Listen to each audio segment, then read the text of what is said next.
could see nothing. It was solid white outside. It was like a solid white, a dull white, a gray. You couldn't see anything.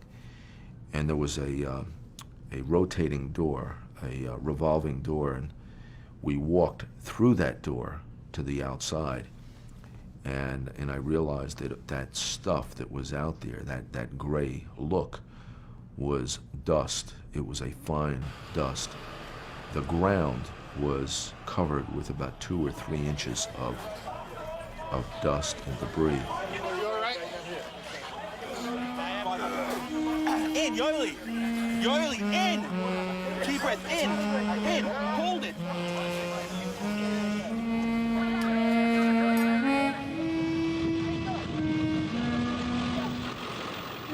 Only a handful of people are pulled from the rubble. It soon becomes clear that the hastily gathered ambulances have come in vain.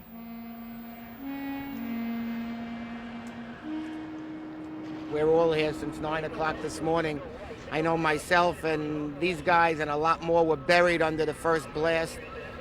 Devastation is an understatement. I mean, just walking and staring at this, that something like this can happen in 2001 is the scariest thing that you can ever think of. Go home. If I wasn't working, I wouldn't even be here. Please go home for your safety. If you want to go to Brooklyn, walk onto the bridge and a bus will take you across. If you want to go uptown Manhattan, go to Canal Street and catch the train from there. If you want to go Tens of thousands of people evacuate southern Manhattan by foot via bridges and ferries, the only way off the island.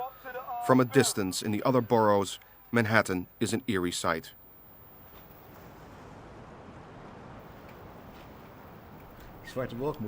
That black cloud, you must understand, was coming straight at us. The wind was pointing right at our house. But on the left side of that enormous cloud and on the right side of that enormous cloud was gorgeous blue sky, a surreal situation. Ellen Mariani is stranded at a closed airport in Chicago. Still not knowing what has happened, she asks one of the many reporters on site to check on her husband's flight. And I said, "What's wrong? What did you find out?" And he just wouldn't talk. And the first things out of his mouth was, "I shouldn't be the one telling you." And I went, that's when I really got stern. I said, "Tell me what?" And he said, "Your husband's plane crashed."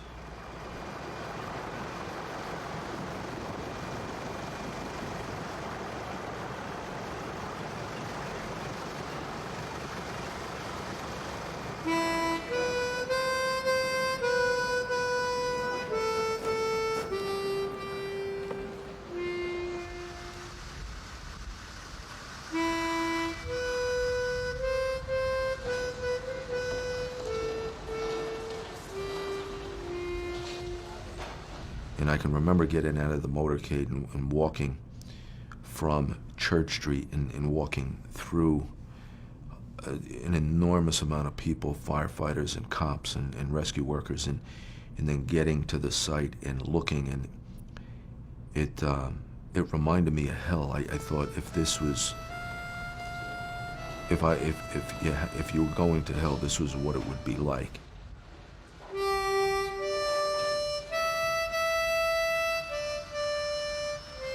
Our battalion, 5 units went, plus the chief's car, and unfortunately, nobody returned. Among the tens of thousands fleeing by ferry to New Jersey is Charles Christoph. During the attack, his wife Kirsten called his secretary and informs her that she's all right. He hopes she has gone home, but arrives at a pitch-black house without his keys. I didn't have keys to get home. So I rang the bell several times. Nobody was at home. Obviously, Kirsten was not at home. So I had to break, kitchen door, to enter the home. Charles hurries to the daycare center, where they've been waiting anxiously for either of the parents to pick up 12-month-old Gretchen. It is late. She needs to be fed and put to bed.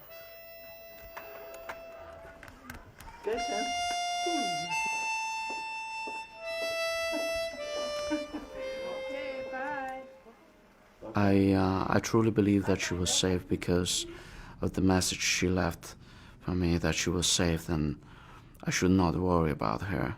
So I thought that she was in a hospital in some place where they were evacuated and she didn't have a chance to talk to me. Convinced that Kirsten will eventually come home, Charles takes on an unaccustomed role. I left, I picked up Gretchen from the daycare and again, I fed her, I gave her a bath, and then 7:30 again, start making calls, checking my messages. And that was my day, every single day for 3 weeks.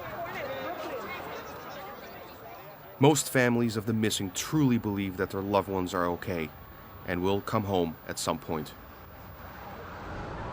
For a while, I had the thought maybe he's just walking around in the city and doesn't know what's happened, and these kind of fanciful thoughts come into your mind and wishful thinking. And I don't know. I hope they find something. I just remember just knowing in my heart he's somewhere. He's in a hospital. He doesn't know who he is. He's helping people. He's gonna call me. The waiting was just torturous, waiting to hear from him. You can see large pieces of the building falling. You can see the smoke rising. This is just a horrific scene and a horrific moment. About 7 o'clock. I'd been on the air about 10 hours at that point. I took a half an hour off. I came inside, it was very hot. And they were, I think, quite worried about me, to be honest. And I came off the balcony, off the rooftop, and there was a chair. I sat in the chair, collapsed in the chair, and someone said, "Are you okay?" And I said, "Yeah." And they said, "What do you need?" I said, "I just need to be alone for a minute, just let me be alone." And I started to cry. The police close off the area. Residents have to show ID and struggle to enter their homes. Some get only a few minutes to salvage whatever they can from their apartment.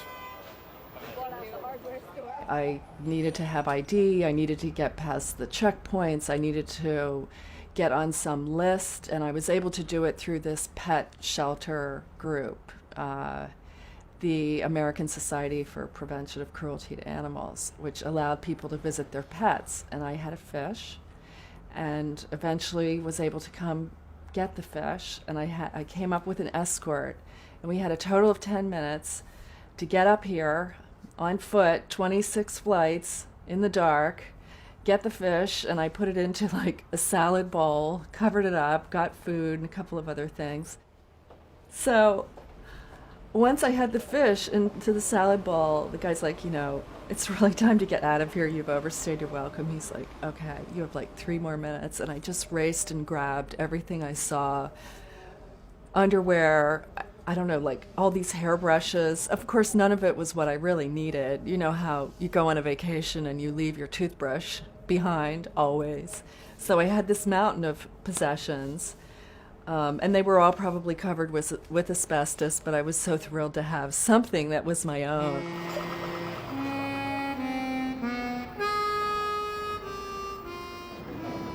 Only dust and ashes are dug up by the excavators. Police Commissioner Carrick is sent home by Mayor Giuliani, but he decides to go back to Ground Zero. At some point in time, I guess I was walking, and as through the smoke and the dust and the soot, I saw a group of people walking toward me, and it was Mayor Giuliani, and he come up to me and he said, "I told you to go home." I said, "Well, I thought you were going home." He says, "Well, I had to come back, just to take a look, and it was hard, it was hard because I knew we were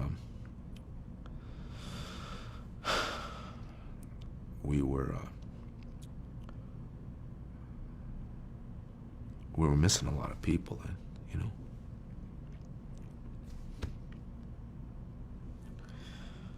Hold on, guys.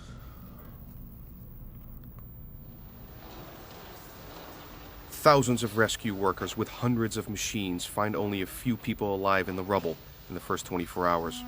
Soon thereafter, Most talk of the missing.